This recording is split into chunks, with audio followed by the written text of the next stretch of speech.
Ujumbe wenu, enyi mama na baba,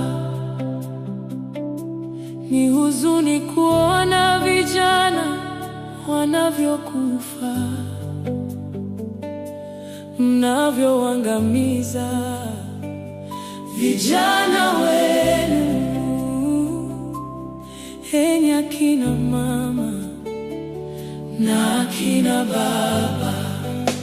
Vijana, taifa la kesho, taifa la kesho. Vijana, taifa la kesho, watakaoongoza jamii zenu. Enyi wazazi, tunzeni wana wenu.